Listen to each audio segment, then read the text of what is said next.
तो वहीं देखिए, अफजाल अंसारी के उस बयान को तो आपने सुन लिया, लेकिन अब इस बयान पर प्रतिक्रिया भी सामने आ चुकी है और सपा के प्रवक्ता और पूर्व एमएलसी सुनील सिंह साजन ने दरअसल इसे ये कह दिया है कि जिस तरीके से अफजाल अंसारी कह रहे हैं कि लीगल कर दिया जाना चाहिए, प्रसाद के तौर पर भी लोग सेवन करते हैं, इसे प्रसाद का दर्जा नहीं दिया जा सकता है। और उन्होंने क्या कुछ कहा है आपको एक बार सुनवा देते हैं।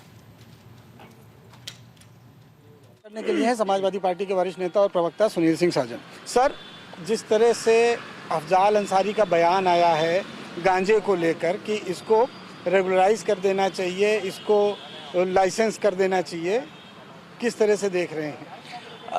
देखिए, इसमें कोई दो राय नहीं है कि एक कड़वी सच्चाई है कि गांजा खुलेआम पिया जाता है और सिर्फ साधु संत ही नहीं या मठों और मंदिरों में नहीं, उत्तर प्रदेश में या आसपास के राज्यों में जो गांव में बड़े बुजुर्ग हैं वो भी गली चौराहे और दरवाजे पर बैठकर गांजा पीते हैं। तो ये कानूनी विडंबना है कि पीने में कोई प्रतिबंध नहीं है, लेकिन लाने ले जाने में प्रतिबंध है। कई बार हम लोग खबरें सुनते हैं कि पुलिस ने गांजे के साथ पकड़ लिया, एसटीएफ ने पकड़ लिया, कभी कभी तो गांजे के साथ पकड़ करके हाफ इनकाउंटर भी उत्तर प्रदेश की एसटीएफ कर देती है। तो और गांव में इस बात की आम चर्चा है कि उत्तर प्रदेश के बड़े बड़े पदों पर बैठे लोग भी गांजा पीते हैं।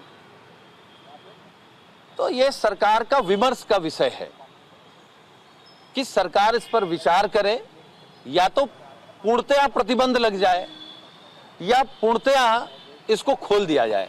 लेकिन जो लोग भी गांजे को प्रसाद कहते हैं, तो हम प्रसाद नहीं मानते। जो चीज आपके सेहत का नुकसान कर सकती है वो प्रसाद नहीं हो सकती है। गांजे को प्रसाद कहना ये प्रसाद का अपमान है, आस्था का अपमान है। अभी मुख्यमंत्री ने बयान दिया है जम्मू कश्मीर में कि पीओके भारत का हिस्सा होना चाहिए और जल्दी ही जीतने के बाद हो जाएगा। नहीं, पीओके भारत का हिस्सा होना चाहिए ये तो देश का हर व्यक्ति चाहता है, कौन नहीं चाहता है? हम आप सभी लोग चाहते हैं, लेकिन पीओके भारत का हिस्सा बयानबाजी से तो होगा नहीं, जम्मू कश्मीर की सरकार से भी नहीं होगा, और तो भारत की सरकार से होगा। भारत की सरकार तीसरी बार भारतीय जनता पार्टी की है, मोदी जी तीसरी बार देश के प्रधानमंत्री हैं, क्यों नहीं पीओके भारत का हिस्सा हो पाया? बीजेपी की सरकार में हमारे देश की जमीन पर चाइना कितना घुस आया है, घुस करके गांव बना लिए हैं, सड़क बना ली, उस पर बीजेपी बात नहीं करना चाहती है। योगी आदित्यनाथ जी की एक उपलब्धि जरूर है कि इस 2024 के बाद भारतीय जनता पार्टी की पूरे देश में पहली डिमांड जो मोदी जी थे, अब वो योगी जी हो गए हैं। योगी जी मोदी जी से ज्यादा लोकप्रिय हो गए हैं, उनसे अच्छे बयानवीर हो गए हैं, उनसे अच्छा झूठ बोलने लगे।